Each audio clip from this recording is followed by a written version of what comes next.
In Memphis, we know a thing or two about resilience. From the grindhouse to the Delta, we protect what's ours. But when pests invade your home, it's time to fight back.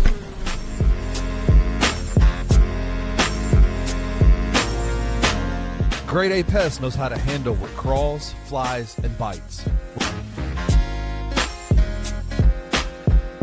With local experience and guaranteed results. I'm Reggie with Grade A Pest Control. We service the Memphis metro area. That also includes DeSoto and Fayette County as well. Grade A Pest has the entire Mid-South covered. So if bugs and pests put you to the test, let Grade A solve your problem.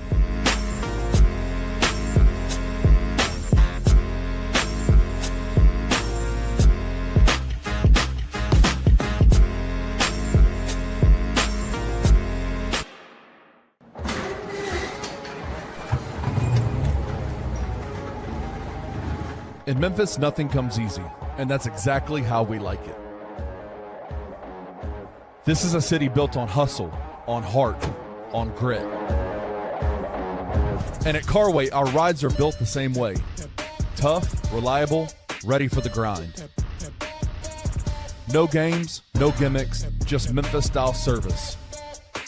Real, honest, and built on trust. Where grit meets grind, you meet your next ride.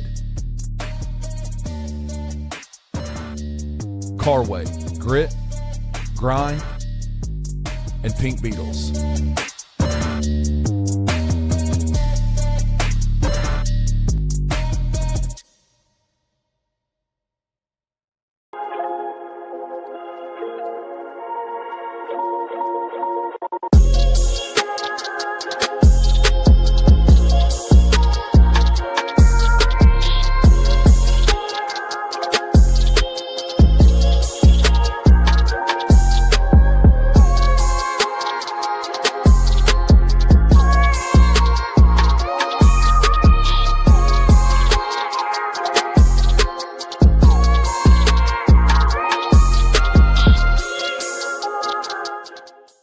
What's up, everybody, and welcome to this week's episode of On the Bluff. I'm your host, Christian Fowler. Back with us this week, my co-host, Gabe Kuhn, our producer, Kenny Stubblefield. Boys, how are we tonight? Listen, man, I pride myself on being a good teammate, and I have to publicly shame myself off the top. Last week, I left you guys at the altar, and you guys did a hell of a job with the show without me.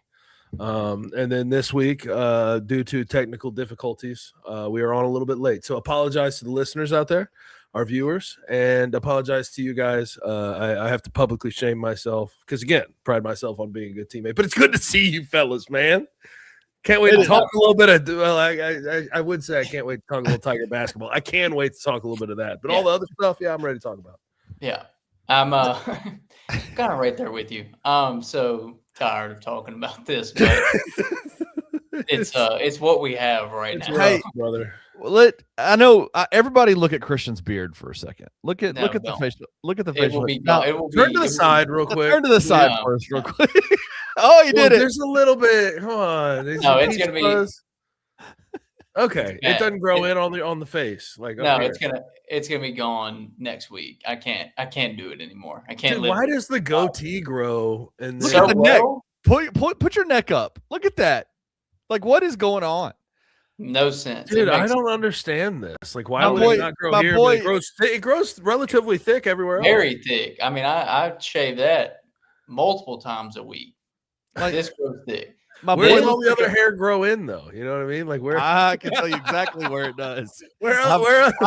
I have shared a hotel room with Christian on multiple occasions, and I know where this is headed, and we need to tread lightly, Kenny. What Kenny is treading lightly at is I look like a Sasquatch on my butt. That's it. That's it. That's what he's saying. So basically, I need to skin grab some butt skin onto my cheeks. I think is what Kenny is so lightly hinting at. Like if Christian were to go pantsless and then reach down and grab his ankles, it would look like he's daggum 1970s. Why did you create that image, Kenny? Like, why did you have to do that, brother? He kept it tame last week with you being out, and then he's got to come out guns blazing this week. Dude, it's something about my presence. It's something about my presence. It is. Like, he knows that I'm not going to give that. Right. So he knows I'll laugh. He'll get laughs out of me. When he has you on here, he can go for it. So but yes, it's a true accusation. It's a fair accusation. But we've got to go back. We got to go back to the goatee, because every week when I get on here and I can actually see my face, I'm like, this is so bad. So, well, it's like you look like a full-on redneck from the front, and then you turn sideways and you look like an Asian man trying to grow a beard. And I'm like, what is going on? Like, it's crazy. Not good. Anyway. You were just born to have a goatee, brother. That's fine. Yeah, that's it. Hey, guy. some people are just goatee only guys, and that's me. So. Or a mustache only guy. We could go back to that. I mean, you're from the state of Mississippi. You're a big like Bob Seger fan. I feel like the goatee suits you. It does. It does. You know, it makes sense. There's some things that make sense. That makes sense. Yeah, I mean, you just have to whatever cards you are dealt, you have to play, and that's what I've been dealt. So as bad as I would like to join the club with you guys, without going to Turkey or taking drastic measures, I just don't think it's gonna happen. Hey, bro, but word has it you have that type of money. You could get that hair transplant in Turkey. I do. I do. That's what word on the street is, brother. I'm gonna fact check that. Not true. It is false. This isn't a writer's fact check. I don't trust it, brother. Yeah, well, fake news. It's coming straight from the horse's mouth. I'm telling you the truth about it. But we alluded to Memphis basketball off the rip, so let's get into it. Unfortunately, we don't have anything fun to talk about. There was no fun games for Memphis in the past week. 2 more losses since we last spoke. Ugly ones at that. And yeah, here we are continuing to talk about how not fun this team is and how uninspired they are. And it is we're broken records every week, outside of pretty much 1 week this year where Memphis won 2 straight games. And I think that was that to get to 12-12? Was that to get to 500 or 12-11, a game over 500 maybe? Yeah. Outside of that week where we got to talk a little bit of positivity, it has been a broken record of not fun. And yeah, we're stuck in this time loop of Memphis basketball being awful. And I haven't been having fun for months. Really not having fun now. Yeah, dude, honestly, the no shave on the cheeks where you're a little rough kind of suits the way everyone's feeling about Memphis basketball at the moment, brother. It kind of fits. Like on court product, it's just miserable, man. You don't know what to expect every night. And especially with that UAB game at home, it's the first time they've lost to UAB at home since 1999. Let that sink in. And that game was the official marking of, okay, this team's let go of the rope. They seem to have lost hope for this season. I take Penny's word for it when he goes to his radio show and says he's still working on going 1-0. He's still going to coach his team up, wants to give them his all. But listen, man, we're at that point in the season where they are tied for 7th in the American. You've got to know when the fat lady's sung. Yes, meaning they'd have to win 3 games in 3 days or 4 games in 4 days, whatever that would look like in the American Conference tournament. And I don't think anyone, for all the right reasons, has any hope that this team would be able to do that. They have had moments where they look like a coherent unit, but it feels like those moments have been surpassed. We're past those moments, and now Aaron Bradshaw's day-to-day with the elbow, played 1 minute in that UAB game, then pulled himself out because it hurt too much. It's really tough, and it started with this offseason and the way this team was put together on the fly, 15 new guys. Waited too long for Dane, waited too long for PJ. Same talking points. But this is the result you get when you rely on things that don't have a high outcome or likelihood of happening. Meaning PJ and Dane coming back. So I agree with you. I just feel like we're broken records at this point. And again, if you want us to like talk about the on-court product and these games in particular, I don't know how to speak on them. It's the same thing every time they lose a ball game. Yeah. They turn the ball over. They don't share the basketball. They have no understanding of what the pecking order is supposed to look like. They don't have any bigs worth their salt if Aaron Bradshaw's not on the floor, which is a crazy statement considering how he started this season. That is that is more. I think that statement, Gabe, it's outlandish, but it's true. But it's more of an indictment on this team than Correct. it is a good thing for this team. Like Aaron Bradshaw being the linchpin to keep this engine going means we're talking about a big like 747 with a little Pinto engine, right? Like we're talking like. I mean, and this is a guy a month and a half, 2 months ago. We were talking about getting him off the floor. He's unplayable. He's unplayable. Yeah, but it's this team, and I'll say this: he's unplayable. He was unplayable for a while. This team's unwatchable, man. Yes. Oh my gosh. Yes. Even when they're winning ball games, it's hard to watch. Yeah, which it's been a while since we've seen that. Like, Yes. what was it? The South Florida game? I think they were 9.5-point dogs, and they lost by 21. And then UAB, I think they were 6.5-point favorites in that Yes, game. they're at home, and they beat lost. UAB by what on the road? By a fair amount on the road. Yeah, They beat them by 10 on the road. Yeah. They lose by 9. So whatever. Can I 15.5 ask points. this question in honest to goodness? Like I mean this earnestly. I'm asking this question earnestly. The timing of that Utah State game, how bad was that looking back at it? Because they had went into that game looking like a coherent team. Right. Then they get their doors blown off. Utah State runs up the score, and they're not really fighting for much in that game. They're on the road. It felt like they lost some confidence there that they have not been able to gain back in the slightest, like at all. Yeah, and I'm not blaming this stretch on that directly, but I'm saying like I think it was a contributing factor. Yeah, I mean, they fought really hard early in that game. First, we talked about it last week, first 16, 17 minutes of that game, they fought hard.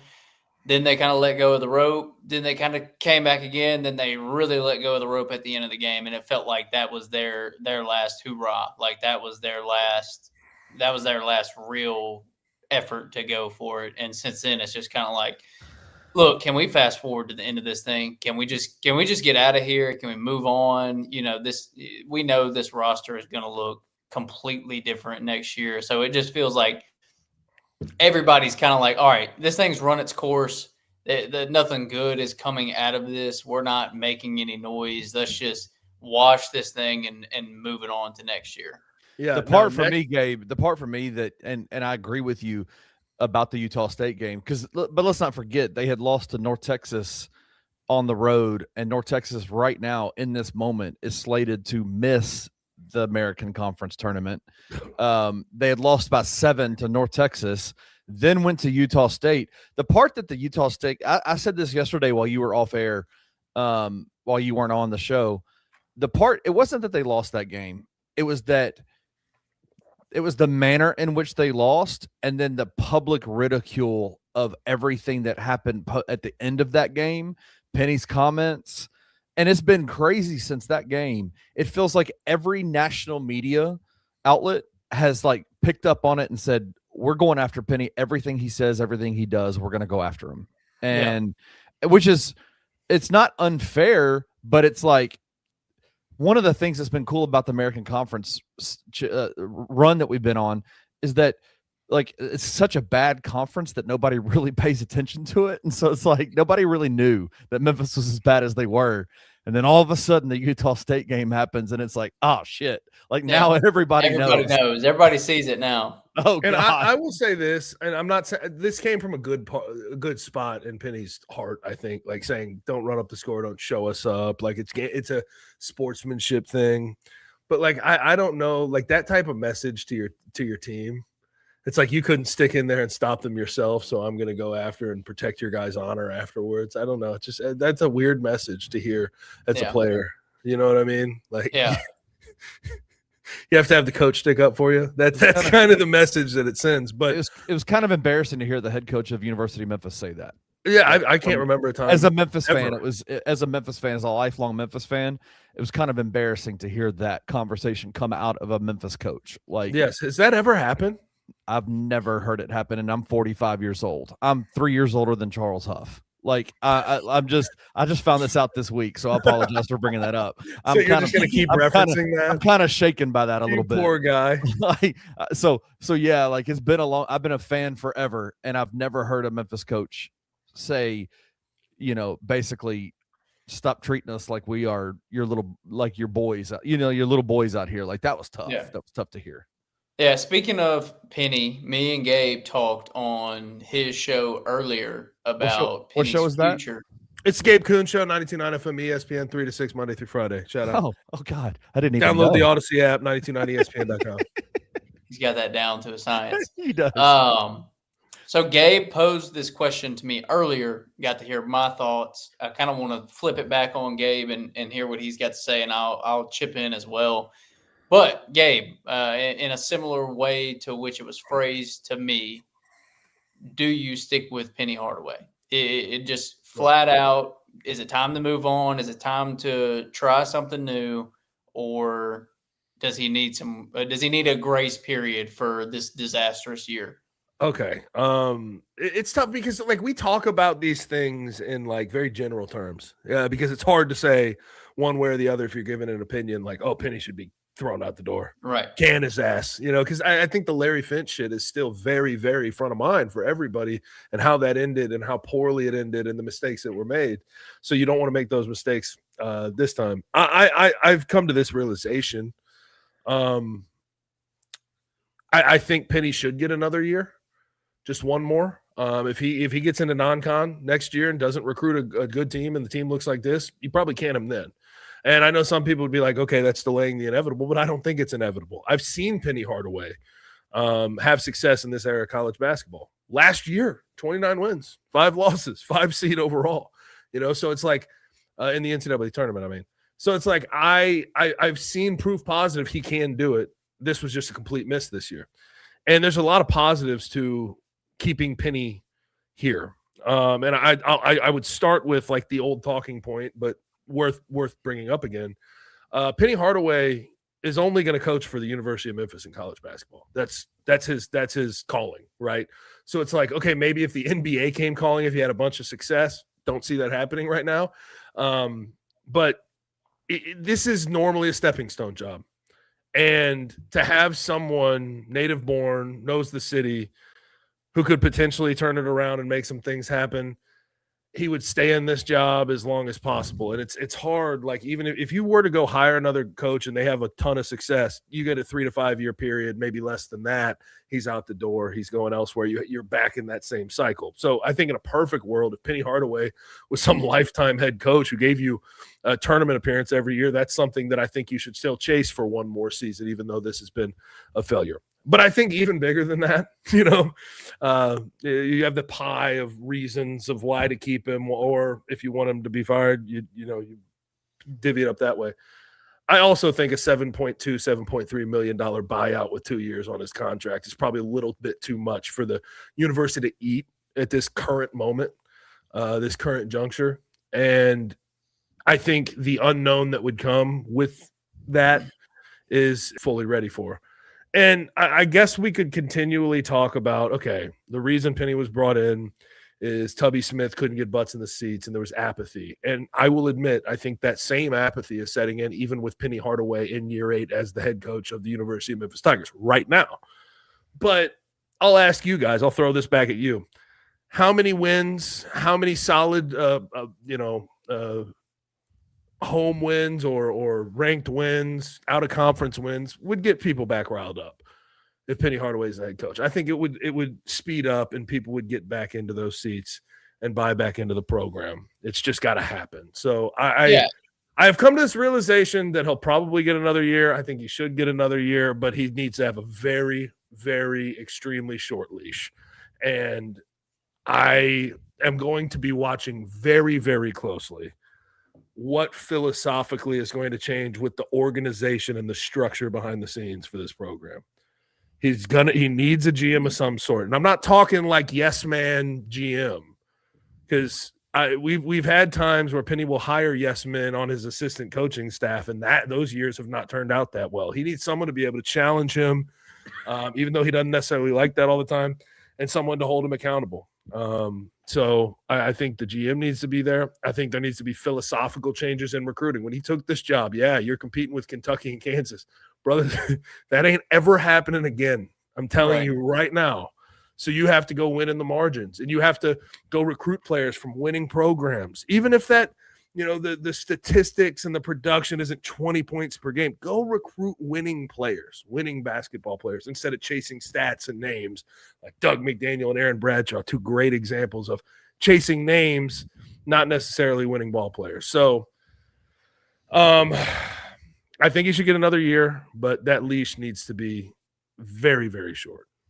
Yeah, I'll add on to that. I think the point about Penny's loyalty to the city is important, and not because he's just loyal. Not it's like, oh yeah, you could have any coach that's loyal. It's not that. It's the fact that, like you said, the risk factor of him leaving as Memphis's head coach is very low. So the stability that you get with that is that you could have. Yeah, let's be clear. Yeah. Well, because for 8 years it has not been stable. It's been up and down. No, not that. I'm talking about just the job stability. Just not having knowing that he's not going to take something else. Right. Not having to worry about, is he going to leave next year? Is he still going to be here? Is it going to ruin the roster, the recruiting, all those things? So the stability is huge. And if we didn't have this year's sample size to look at, if we looked at the past 7 years, you'd go, yeah, for the most part, it's been good, consistent tournament, all those things. I don't know if you can risk getting rid of him right now.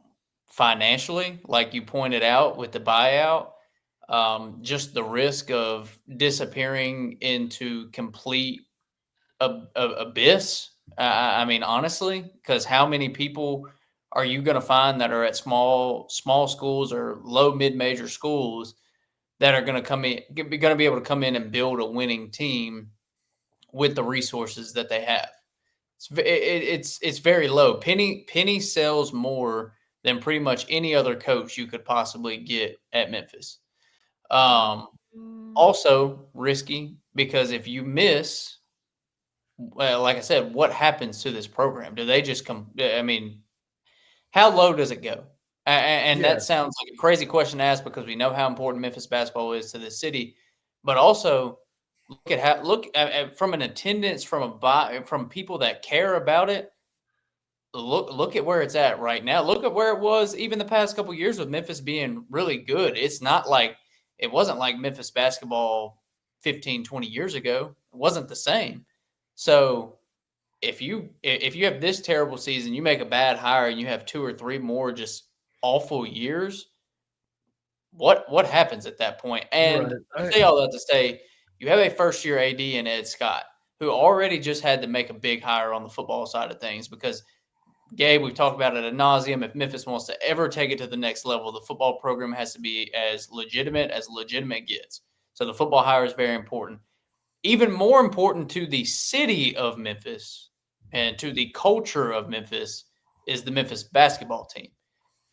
And if he was to try to hire a football coach, basketball coach, same offseason, and whiff 1 or 2 of those, that's a deep hole for Ed Scott. Yeah. So there's just a lot of factors to me that say he's done enough for this program, and he's proven enough that you can't let 1 year, no matter how bad, it is disastrous, but still you can't let that. You can't make that knee-jerk reaction and say, okay, you had a terrible year, you're out of here. Like, he's got to be given a chance to rebound from this, in my opinion. Yes. Now, let me, I love you, all right? But I have one thing. I agree with most of what you just said. I have one thing to just add, and it nullifies something you said. I don't like the idea that people push that this program could or will, almost guaranteed, to turn into eternal nothingness without Penny Hardaway as the head coach. I'm not saying that. I'm not saying you said that fully, but like it is a possibility. I'm just saying, like, in the end of the day, I think there needs to be a reality check. Memphis basketball is more important than any one person. Memphis basketball's program has a storied history. Memphis basketball has more resources than their peers in their conference and really in the mid-major. 100%. You would have a lot of good, talented coaches lining up to potentially take this job. I am just saying I would like to see it work with Penny Hardaway. Agreed. I can see where other people would look at it and say, brother, it's been 8 years and he's been to 3 tournaments and only won 1 tournament game. Now, what I would say in return is when he signed up first 3 years I'm not saying I nullify them and wipe them from my memory, but I really focus on these last 4 years because that's when NIL and the new age of college athletics became whole, right? And you have revenue sharing and all these different things. And I think he's kind of 2 and 2. He's split the difference there. Yeah. He's had 2 good teams, 2 shit teams. And it's like, okay, is there ever going to be a level of consistency? I still kind of doubt it, but I'd like to see him give it one more go. But I just hate this idea that people are pushing, and it's mostly like Penny fans that are just as loyal to him as possible, that, oh, this program, you don't know how shit it is. You don't know how bad it is. Well, no, I don't think you know how good it is. I don't think you know how many resources are poured into it. I don't think you know that the amount of support that's still there for this program. This program can still have success without Penny Hardaway. And yes, you can subject yourself to a bad hire. That could happen. But I'm not saying I fully trust Ed Scott, but I think Ed Scott would do a decent job in a coaching search to find somebody worth their salt, because I think there'd be a lot of people throwing themselves at Ed Scott to try to get this job, because it is still a very good job. I don't want people to lose sight of that. No, it is. No, it definitely is. I think my only reason for saying that, and it doesn't have to do with Penny specifically, but I think back to Tubby, and I think what was done at that point in time had to be done in hiring Penny Hardaway. It brought people back in. The re-engagement level at that point was massive.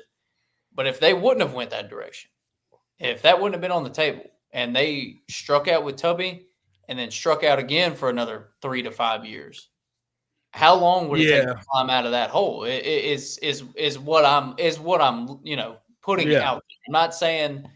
I'm not saying that they would never be able to come back for it or anything like that, but it takes a long time to recover from that stuff. It takes a long time for that battered fan syndrome kicks in. And can we acknowledge this too, like in general? Tiger basketball fan base ain't getting any younger. Like, it's just not.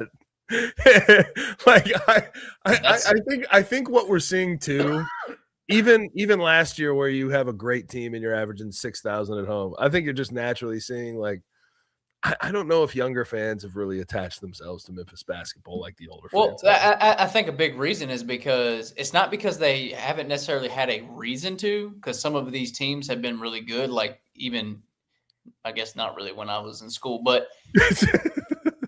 when you're in college, when you're that age, whether it be football, basketball, anything, what makes you come to a game is not necessarily the team that's in that city. It's matchups. It's they're playing this great team. Houston's coming in, they're number 1. Right. When you play in a trash, awful, garbage conference with the blue hairs. Right. With all the blue hairs. No one's your main fan base.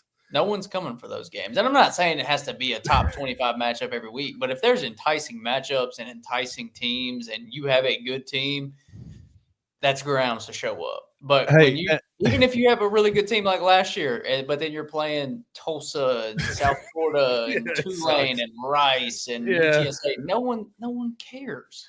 Well, then hit the trifecta and play in that shitty conference and lose, and then be 7th in that conference. And be really bad in that conference. happens. Yeah. It's not good. We do have some good news for one specific Tiger, and I wanted to get y'all's thoughts on this. Sincere Parker, it was announced today by Arthur Horn, his defense attorney, that the Memphis DA's office has dropped all charges against Sincere Parker. Something that he's been dealing with all year during the offseason, was arrested and charged with I think it was aggravated assault and then domestic violence stuff and things like that. It's been kind of funny.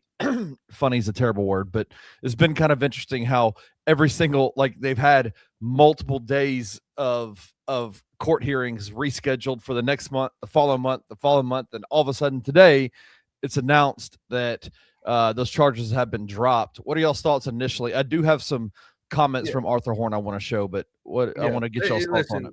I think from the jump, it stunk a little bit. There was some thought. There was a thought process, and at least I don't know if it was a rumor or Arthur Horn had thrown it out there, his attorney, that Sincere was on the phone with his mother while this thing was happening. And it sounds like, sure, maybe there was some retaliation, something of that nature from Sincere, but it sounds like he was not the initial instigator.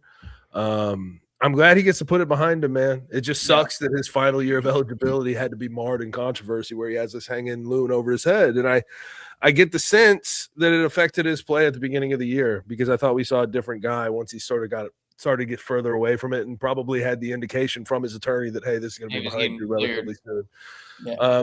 It's a tough situation to talk about because I don't know the full details of what happened in discovery, but I can say from the beginning, this kind of felt off. And the fact that it kept getting pushed back usually tells you, okay, more discovery, more things have popped up.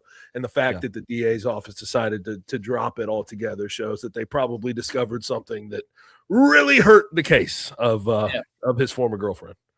Yeah, no, I mean, awesome for him to have that behind him. I can't imagine trying to prepare for the season, because it happened, what was it, right before the season started, right? Yeah, right before the season started. In preparation for the season, and then trying to play games, but also deal with off the court stuff and legal issues. Like, I can't imagine the stress that causes. So it does kind of stink for him that it's at the end of the year, and it's been a pretty terrible year for Memphis. But the fact that you get to get that cloud out from over your head, because we've seen, when it comes to athletes, we've seen so many situations where this kind of stuff has happened and things haven't gotten cleared up for years. And then you kind of just think of that person in that light at that point. Sean Oakman is like the example that immediately came to my head. It took years for that to happen. God, that's brutal.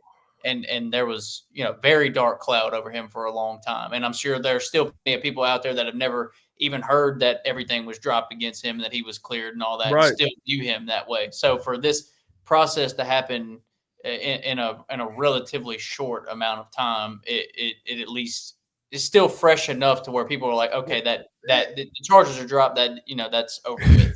I mean, he's on the road against these other opposing teams in the American, and they're calling it woman beater. It's like that sucks. That's tough. That really sucks, because now the apology, the back end is he's not. Oh, he's absolutely completely cleared. Yet you're not going to hear about that at the same rate that should. And real quick, I want to mention this. I think let this be a lesson to folks out there who, at the first sign of disappointment or issues like this with a player on any program, NFL team, NBA team, whatever, the first reaction for you sometimes is, oh, get him the hell out of here. He's done. Right. Throw him out the door. Be careful with that, man. I will give the University of Memphis credit through this. They stood by him, still letting him play, and waited for this to play out in court. And I think that generally is the way to handle these things. I mean, and that's something that I've had to learn along the way. But this it's a good example to show, like, when these teams, programs, universities stand by these guys, sometimes they're just doing the right thing by the guy that they brought in. So right. Christian brought up a great point a few minutes ago. He said, imagine being, kind of 4 days before the season started, and this happens, and you're having to deal with the start of this. Imagine being Sincere Parker and having this happen, being arrested, taken to jail, and at the same time learning a brand new offense with 4 days before the season started. I mean, like, this is impossible. I'm kind of. And then again, going on the road to Tulsa and all these other places and hearing "woman beater," like that sucks, dude. That really sucks. Especially when you know you didn't do anything. Yes, it's one thing if you're a bad dude and people are calling you out, but yes, of course. Well, I'll just say this: if this is true, and I think this is the what Arthur Horn has talked about, this is an ex-girlfriend that lived in the town away, like close to McNeese, where he went to school the year prior. I would say this to all young men that are watching this show: if you got an ex-girl and she's kind of wild and you break up with her, don't give her your new address in Memphis. Like, just keep her away. Like, avoid her ass. Avoid her ass. Avoid her. There is no block that phone number, brother. There is no amount of enjoyment time that you can have with that person that's going to take the crazy away. Like, what do you mean by that? You know what I'm saying. All right, here's Arthur Horn talking at 201 Poplar today about the situation, just kind of bringing it up. I want y'all to listen to this, and I want you to find the real funny part in this, the part that really made me laugh as a Memphis Tiger fan. All right. Aggravated assault, was it? Yeah. So they've both been dismissed? Everything has been dismissed, and we'll get it expunged off his record. Hopefully he can move on with his life and put this behind him. No civil court or anything? I think she may be trying to hire a civil attorney to pursue civil litigation, but I have not heard anything in the last couple of days. Okay. And her statute of limitations would be about to run soon. So if she was going to hire somebody, she would have to hire somebody and file something within a year's time. He's excited. I mean, he just wants to play basketball, get this behind him, and just focus on school and hopefully helping us winning some games. In the beginning, I kind of told you guys that when the charges were brought, they didn't have all the facts and they didn't have all the evidence and the proof, and she had only given them one side of the story. I think when we were able to articulate and show them evidence of our side of the story, that had a significant impact on how they viewed this case. Bro, he chuckled when he said hopefully. I think Arthur Horn is an actual Memphis fan. he's a big. That's funny as hell, dude. Like, he didn't have to chuckle, bro. No, like, hold that one in, Arthur. Damn. That made me laugh the first time I heard that. Even he knows his team sucks, dog. I fell out of my chair laughing. That man was like, "Help us win some games." Nah, bro. Shit. It don't matter. The chuckle, man. Why do you have to throw the chuckle out there? That got me. That was funny as hell. All right, boys. We're gonna take a quick break, and then in the hot three, we've got some NFL and some NBA and some college basketball to talk about. So we're gonna kind of cover all of our bases. So run the gambit, baby.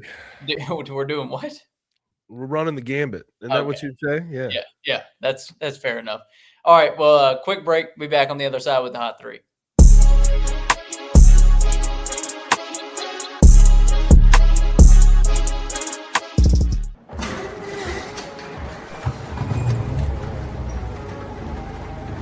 In Memphis, nothing comes easy, and that's exactly how we like it. This is a city built on hustle, on heart, on grit.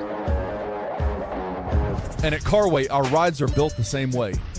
Tough, reliable, ready for the grind. No games, no gimmicks, just Memphis-style service. Real, honest, and built on trust. Where grit meets grind, you meet your next ride. Carway, grit, grind, and Pink Beetles.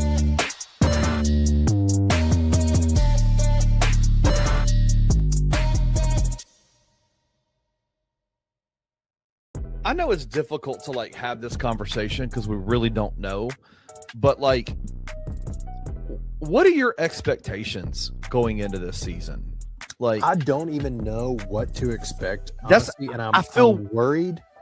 I'm worried that if something, if we come out and Huff goes 8-5, people are going to be pissed off.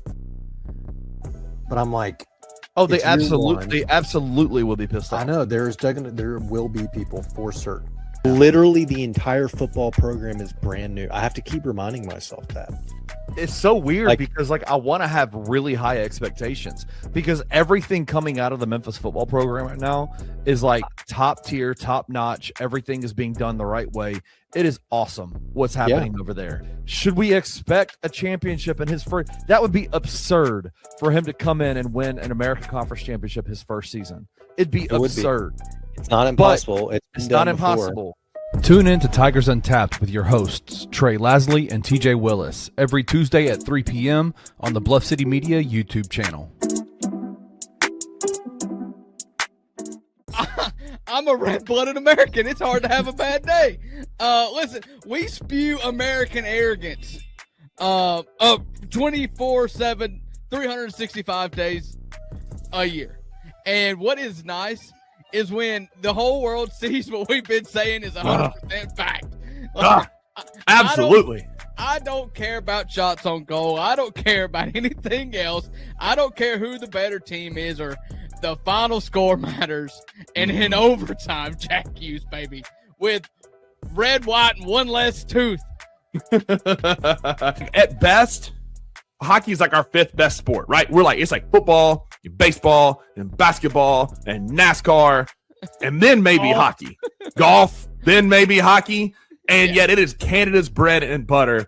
And to beat them on that kind of stage twice in the same Olympics, it just warms my red-blooded heart, which is why the title of this show is going to be Red, White, and Better Than You, because we need to remind everybody, who the champs are. Canada would have just accepted our kind invite to become the 51st state of America. Yeah. They could have also been gold medal winners. They've been gold medalists already. Tune into the Two Buck Sports Show with Rusty Witten and Drew Gann, Monday through Friday at 11 a.m. on the Bluff City Media YouTube channel.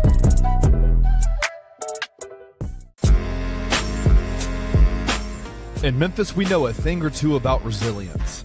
From the grindhouse to the Delta, we protect what's ours. But when pests invade your home,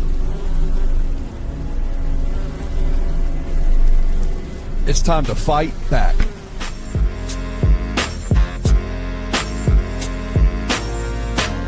Grade A Pest knows how to handle what crawls, flies, and bites.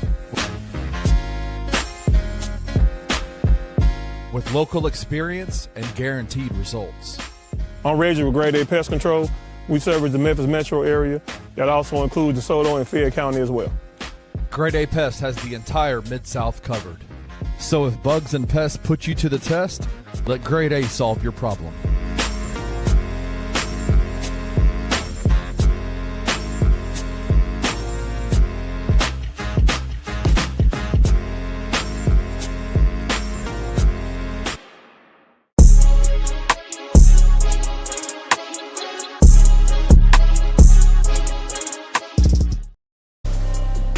All right, it's time for the Hot Three, boys.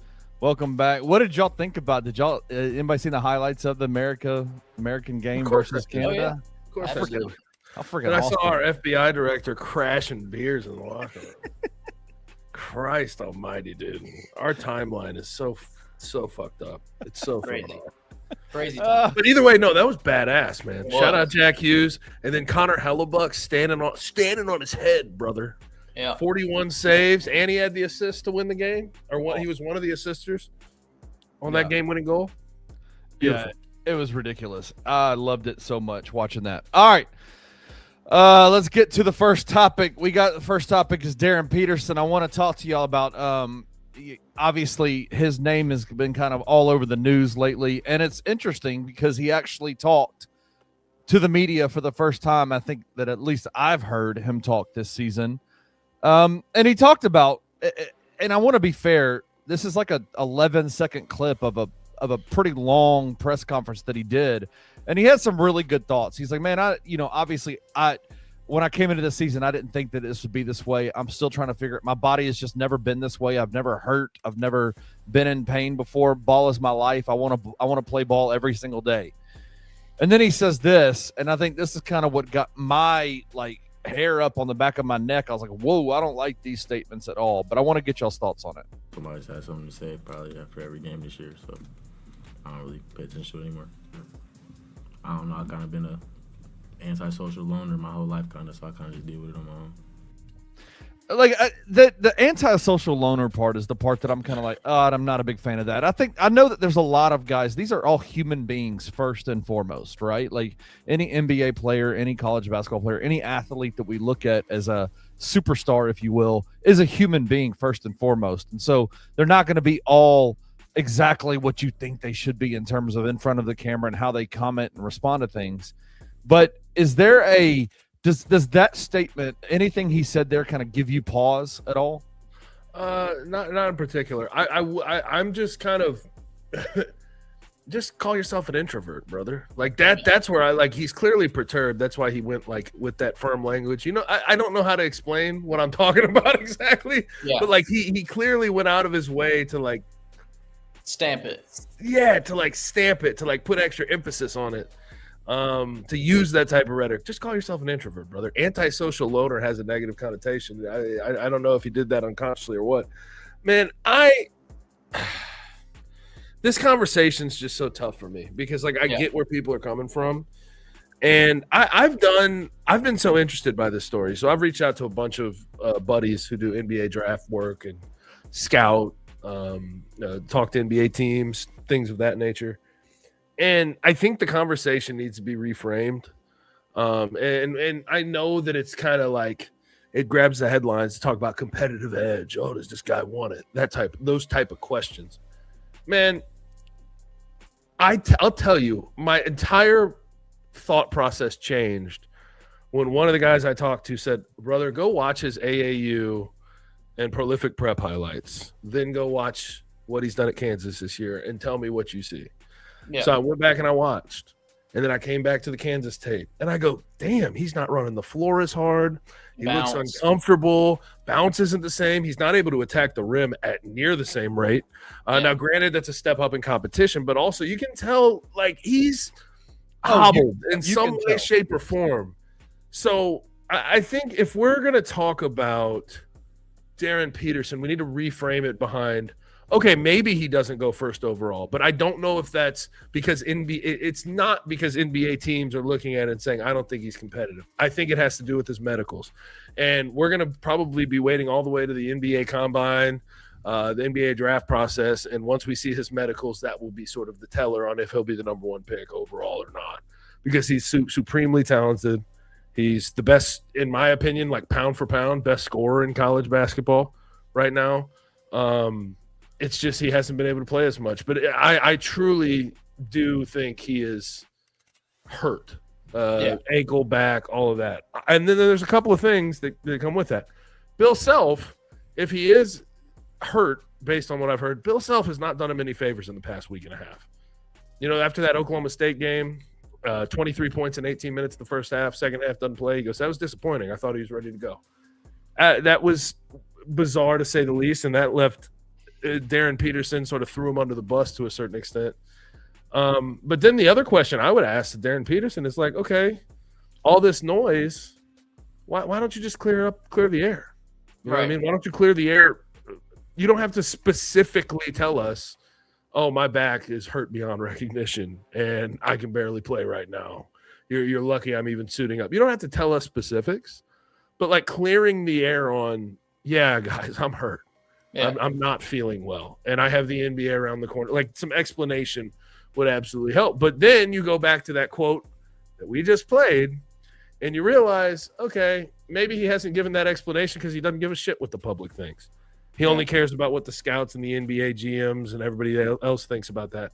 And his agents are already in contact with those folks. So it doesn't really make a difference if he addresses the public, addresses the media or not. But again, like just to wrap that up, I know I've gone on for a bit here, like normal, but I think we need to reframe this conversation around his actual health and not his competitive edge. I feel like I was wrong for doing that a couple of weeks ago. Yeah, I'm in the same boat. 2 weeks ago, I would have totally disagreed with what you just said, because it's like Look, all the signs that we are seeing, at least if you want to draw those inferences, don't look positive. Like, it doesn't seem like this dude cares about Kansas and this team and competing for a championship. Like, it just looks like he's putting tape out there and trying to get to the next level. And when he feels like he's got enough, he just kind of disappears for the rest of the game with no explanation.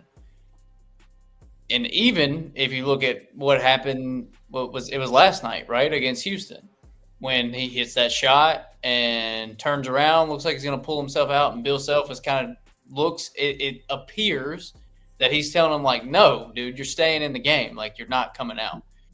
So you can either go that way and lean heavily into those narratives of, okay, this is just a dude that's focused on the next chapter and doesn't really care about being here other than proving that he can do it at this level. But then I think it was after the Oklahoma State game, Bill Self also did heavily defend him and talk about no one prepares like Darryn Peterson does. No one watches as much film. He said, in my entire career coaching at Kansas, there's no one that spent more time outside of practice in the gym than Darryn Peterson. Now, who is that? Him trying to do good PR? Is that the truth? We're not there, so we don't know. But between that and his comments, and then like you said, because I heard the same thing, Gabe, I heard people putting out his tape from high school and saying, does this look like the same player? Does the rim attacking look the same? Does the ability to get up and down the floor, does the leaping ability, does any of this look like the same player? And I was seeing these side-by-side comparisons going, no, it doesn't. And so once again, whatever narrative you want to spin, like if you believe that, then the evidence is there. But if you want to spin it into the narrative of he doesn't care, it's like, oh, well, of course he's not running the floor the same. Of course he's not attacking the rim the same because he doesn't want to get injured. He's playing at 60%. He's playing, 60%. He's not giving it 100%. So we don't know the answer to that. And I think being in the media and talking about things, we want to pick a side always, right? And we want to give heavy opinion on that side of like, no, this is what he's doing, blah, blah, blah, blah. But at the end of the day, like, we don't know the answer. He could be sandbagging and just trying to get to the NBA. Or more likely answer is usually more oftentimes the less controversial answer because it doesn't garner as many headlines. He probably actually is injured and is still out there playing and trying to help Kansas win games because they are a very good team that could potentially compete for a championship this year, is the more likely answer. I don't know. I'm not saying, but from the evidence that I've seen, at least over the last week or so, I have moved more to thinking, okay, he actually might be hurt and still out there playing as many minutes as he can. And I'll say this, I can't explain just ghosting the second half against Oklahoma State exactly, but hey, at the same time, I can tell you this from everyone I have asked, people that are in NBA, that cover the NBA draft circles, all these different things. There is a question as to will he go number one overall? Should he go number one overall within NBA front offices? But it does not have to do with his competitive edge. I think people have done enough homework to believe that he's a competitor. It's going to come down to his medicals. Yeah, and if that's the actual story as opposed to the headline grabbing story, which is this guy's not a competitor. And if they are clear and these were just kind of freak happenings, then he will no doubt go number one overall. Yeah, I think. Like if he clears medically and the issues that the media are spinning are not true, man. You know what's so funny to me though? I love so many of these prospects in this draft, dude. Yeah. Oh my God. I love Kingston Flemings. I love Darius Acuff. I love Debansa. I don't know why people hate on Cam Boozer. I'm really confused by that. I think is it the athleticism, or I think a lot of people are comparing him apples to apples to Paulo Banchero. Well, that's crazy to me. Like, this dude he plays fundamental basketball and doesn't have crazy athleticism, but I can tell you this, got a good bloodline. You ever watch Carlos Boozer play basketball? Right. He's in the league. Like, he in Cam has the potential to be even better, man. So, this draft, I know Darryn Peterson is like the unanimous thought for number one. I swear to you, though, I think it's closer. I agree. Everybody has made it. It's a very, very good class. So All right. let's Time out. Time out. Topic number 2. Put your GM hats on. You are both. You are one of you is the GM, one of you is the assistant GM for the Memphis Grizzlies. All right. The ball comes out. The balls come out on the NBA lottery night, May 10th. Memphis gets the number 1 draft pick. Ooh. Who do you take? Oh shit! Damn it! Are the medicals clear? Damn it! Yeah. You got to talk through it, boys. Talk through it. No, are the medicals clear? You got to let me know that. I ain't telling you. If I'm a GM, I know about Darryn Peterson's medicals, so you have to let me know. Here's my thing. It seems like it's soft tissue injuries is what he's dealing with. And my concern as a GM would be, okay, yes, right now the medicals are clear, but this guy played 30 games in a college basketball setting. What's it going to look like in 82 games in an NBA setting? Like, you didn't answer my question. Are his medicals clear? The medicals are clear, but it's all soft tissue. Okay, then yeah, I'm taking Darryn Peterson number 1 overall. There we go. Yeah. Answer, game, set, match. Although, again, damn, AJ DeBansa really, he intrigues the shit out of me. I'm sorry. He just does. Awesome. And the one thing with Darryn Peterson that does bother me a tad bit, even though like the Grizzlies do have some good playmakers at point guard on their roster right now, like Ty Jerome, I think can be a good sort of bridge type of point guard. Scottie Pippen Jr. has a little bit of that in him, maybe a little more turnover prone. But Darryn Peterson, I need to like the one thing basketball wise that has thrown me off is his lack of playmaking for his teammates. Oh my God. It's like, bro, he's got what? Before last night's game, he had like 1 assist in the last 76 minutes or something like that. Yeah. It was like he's a high usage guy, so like that's the one thing that kind of bothers me about him, I guess, as an actual prospect. But as far as for the Grizzlies who were like level setting this thing and trying to rebuild, here's the thing, man. If you have a chance to go get a 1A scorer that you think could lead your team in scoring and be a winning player, I think you have to go get that guy. And score. And honestly, any of those top 3 guys, I would like. I don't think you would take from a value perspective Cam Boozer at 1, but DeBansa or Peterson at 1, man, I'd take either. I would take Darryn Peterson. That's my answer. I don't know about Christians. No, I agree. How many All-Stars do y'all think are in this draft? Quickly, and then we'll move on. Oh my God! I think the top 3 are All-Stars. Oh, I think they're multiple time All-Stars. Like, man, I'm in love with Darius Acuff. Are all NBA guys. I love Darius Acuff. I like Darius Acuff a lot. Like, I think he has that upside. Kingston Fleming's okay. I can rock with him. He's been falling off a little bit. Houston has fallen off a little bit. Yeah. Well, they've had 3 straight losses against top 15 opponents. So yeah, I guess so. And they're not going to be a 1 seed anymore. That's crazy. Probably. Yeah. Caleb Wilson. I need to go watch more Caleb Wilson. I need to watch more Caleb Wilson too. I've heard so many people. I've had multiple people in our comment section be like, "Bro, Caleb Wilson is the perfect fit for the Memphis Grizzlies," and I'm like, time out. Like, I need to know what you're talking about. Like, I need a real take on this one. Nate Ament. I've gotten to watch him play. I don't know, man. I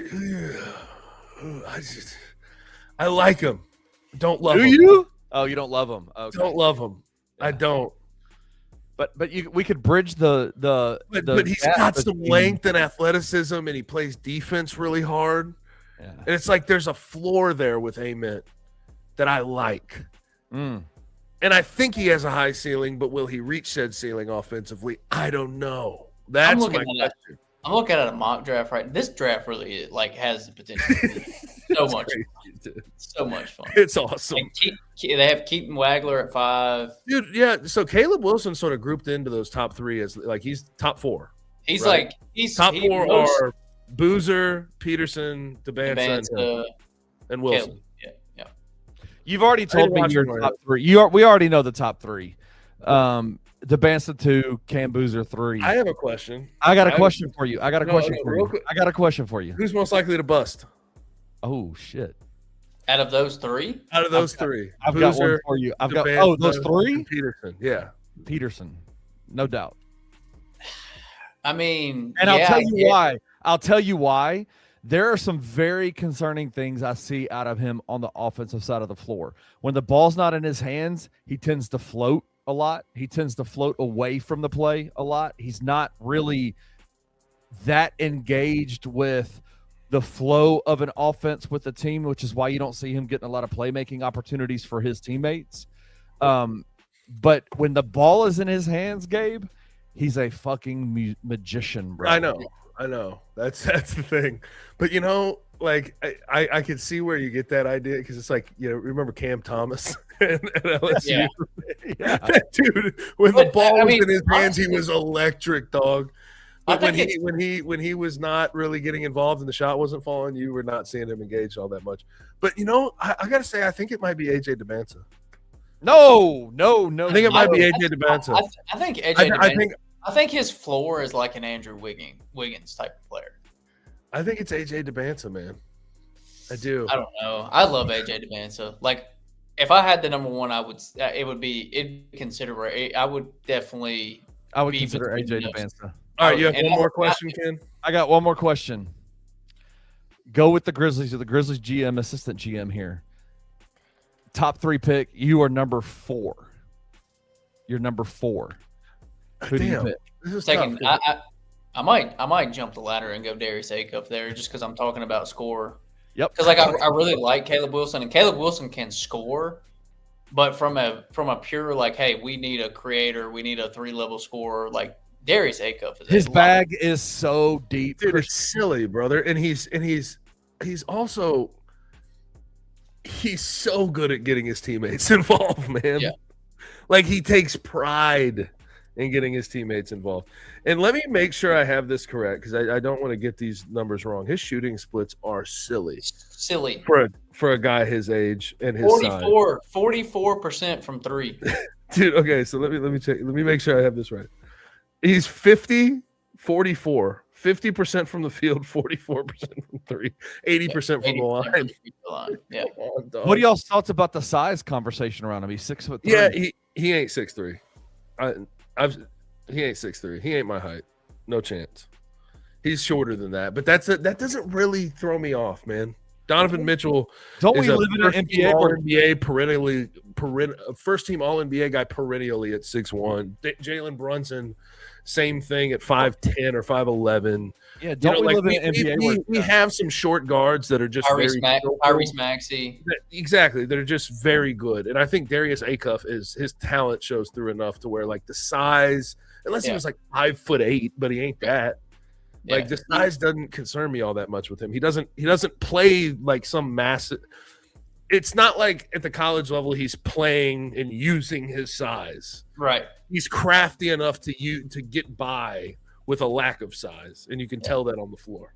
I am such a fan of him. Dude, I swear, I am way too bought into him, man. Dude, you put up 49. You put 49 up in a college game, like. Well, honestly, I loved him before that. Yeah, man. I didn't know why he wasn't getting that love about him before then, but then putting up almost 50 in a college game. I don't care that it went to 2 overtimes. Like that's nuts. And shooting 44% from 3 as a true freshman. Christian, he played 50 minutes of a possible 50 minutes in that game.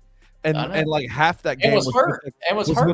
And he was in a boot 2 days before that, and half the game was with a Make-A-Wish center that they had out there. A guy who has no business playing college basketball because 4 of their starters fouled out. Yeah. Like, what are we talking about? Darius Acuff is the truth. I will say if the Grizzlies sort of fall where they're at right now, I am falling into the trap of like you're getting rid of your lead guard, Ja Morant, this offseason, go find another lead guard. I don't know if anybody else is having that same thing cross their mind, but that's all I think about. When I talk about like if I think about the Grizzlies, okay, maybe they get 1, 2, 3, 4. I sort of doubt that, but if they are slotted where they're at right now, 6, 7, 8, it's like I want Kingston Flemings, Darius Acuff, one of those lead guards to set the table. I wouldn't mind. That's where I'm at. All right. My bust for the top 10. I think Keaton Wagler could be a bust. Watch him play. He's anyway. I'll move off that. People have been well when people play up in him and phrasing, but when people get physical with him, he does struggle a little bit. But he's young. You know, he's a freshman too. He's 18. All right. How crazy is this freshman class, by the way, in college basketball? Stupid. It's stupid. All right. NFL Combine is coming up this weekend in Indianapolis. The round one of the what is it? April 23rd is the first round of the draft. We got some big time stuff happening for the NFL, the Combine. How much do you guys enjoy the Combine? Do y'all enjoy it? Yes. Yeah, within reason. I just hate the reaction or overreaction to it. I think Christian, for the most part, can get where I'm coming from with that. Yeah. I just don't like what do y'all overreaction is annoying. Like, what do y'all look for in the Combine? Like, what is it that is it positions wise? Like, what are you looking for? Are you looking for strength in the offensive line? Are you looking for speed? Are you looking for? A lot of times, I look for smoothness of movement, man. Yeah, exactly. I swear to you, and that's for the most part. For the most part, that's what scouts are looking for too. Yeah. Like, obviously, I don't want my starting wide receiver to run a 4.8 and then me draft him the first round. I get that part of it. But like when I watch you do the drills and seeing how smooth guys are, seeing how in tune with their bodies they are, how natural it looks, that's the important thing to me. Yeah. And if you run a 4.2 or a 4.3 as a wide receiver, a running back, I'll give you benefit of the doubt. That's crazy shit. Who in the college football game do y'all think will be Combine warriors this year? Who are you excited to see? Sonny Styles. Sonny Styles ought to be. For Linebacker. sure. Arvell Reese, is he going to even participate? Yeah, I don't know if he does. Yeah, he'll be a freak. Yeah, I think he'll be a freak too. But Sonny Styles was a safety, converted to linebacker at Ohio State. Was probably the best linebacker in the country this year. Like he's gonna test like a freak. What interests me though, kind of, is the flip side of that coin, Kenny. Yeah. I think there's two guys in particular that I'm looking at with this NFL Combine that are likely going to test that will not test well, but it shouldn't affect them because I just they're hyper productive and I feel like they're going to be great. Reuben Bain Jr. is one of them. Yeah. And then Caleb Downs, brother. Like it's already like people are starting with, I don't know how he's going to test, but people seem to think he's not as athletic and a great tester as a lot of these other guys are. Like those are two I'm interested in because I don't think their numbers are going to be great, but I don't think that should really affect their draft slot at all. And I don't know what you think about that, Christian. Both those guys are stamped, man. I've seen them. I agree. I prioritize tape more than testing anyway. So if those guys look like they can move well still, it doesn't really affect me. Someone else that I want to see just the measurable fours and see same thing. How does he move in shorts? I want to see how Caden Proctor. And there's two guys that I would point from the SEC that I think will test their ass off. Brennan Thompson from Mississippi State, the wide receiver. I bet he runs a 4.3. Like he's gonna probably raise his draft stock pretty substantially. And then Caden Proctor, dude, he may weigh in. He may be 6'7", 330. And he may run a 4.8. He's listed at 360. He was 360, but I think he's trying to lose some weight, right? They said he squatted 815 pounds. And he's fast as shit. Have you seen him on poles and like in the open field? Yeah. It's like his acceleration is mind-boggling. It's crazy. But he also, if you watch tape, that man needs to lose some weight because he gets tired as hell. And his footwork is kind of shoddy, especially at left tackle. He might be on the Mekhi Becton plan. He might get moved to guard. I think I had one good year at guard, so I don't know if we want to go full Mekhi Becton. I was just saying about he got signed by the Chargers, and that you know about that offensive line. Yeah, no, I mean, Caden Proctor at the beginning of the games has natural tackle movement. Like you don't look at him and go, he's playing out of place. He's definitely guard at the next level. That man gets to the second drive, mid-drive though, and starts huffing and puffing. If he can't be conditioned well enough to be able to kick out like that throughout a game, then he'll probably have to move inside. But if they can work on him and get him to the point where he can do that for 4 quarters, he can be a tackle in the NFL. like obviously he's a little bit bigger, but like weirdly enough, like body type's kind of similar. Like the Iowa, the last sort of Iowa high school 5-star tackle to come out is Tristan Wirfs. So like I don't know. We'll see how it works. I don't know. I don't think like calling him Tristan Wirfs is crazy. Like I would never do that, but he's got that type of upside for sure. Yeah. All right, let's go through a mock draft real quick, and I want y'all to put your GM hats on for each individual team that's going to pick. We're going to start with pick number 1. This mock draft on ESPN.com has the Las Vegas Raiders taking the Heisman Trophy winner Fernando Mendoza, quarterback from Indiana, with the first pick of the NFL draft. Yeah, that's pretty much can I just say this? I get that, and it needs to happen. They need a quarterback. I just can't shake the fact that Fernando Mendoza value at number 1 is crazy to me. Like I just don't think he's got number 1 overall pick value, but no one seems to want to really have that conversation. No, he's the antithesis to the typical number 1 overall. Yeah, pick. Like I just whatever. No one wants to really have that conversation with me though. No one wants to really address that. No. But I get it because you need a quarterback. He's worthy of a top 10 pick. You take him. Yeah. All right, number 2, the New York Jets are on the clock, and they go to the podium and say, give us Caleb Downs, safety from Ohio State. What? Yeah. Oh, I told you earlier, dude. He's a top 6 to 7 lock. I could have sworn, man, I've seen a bunch of mock drafts. All of them have Arvell Reese right there. Yeah, most of them do have Arvell Reese. Well, listen, I get positional value.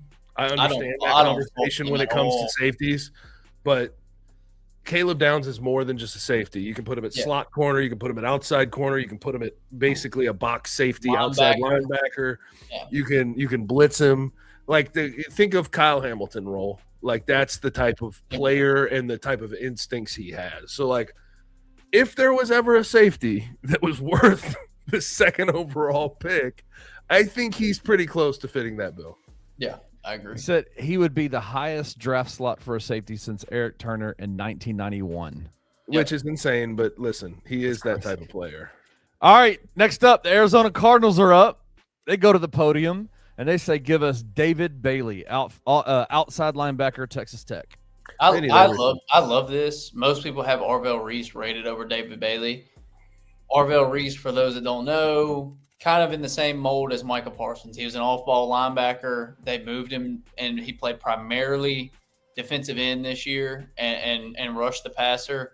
So there is going to be a learning curve for him, whether a team wants him 100% off-ball linebacker, 100% defensive end, or a mixture of those like Micah did in his rookie year. David Bailey, to me, like I talk about film all the time and just turning it on and watching it. Dude, he is so good on the edge. He's so fast. He's got this outside-inside spin move that he does that just leaves tackles looking absolutely clueless. It was either him or Ruben Bain that led the NCAA in pressures, and the other one was second. So he was up there in pressures. I think he led the NCAA in sacks this year.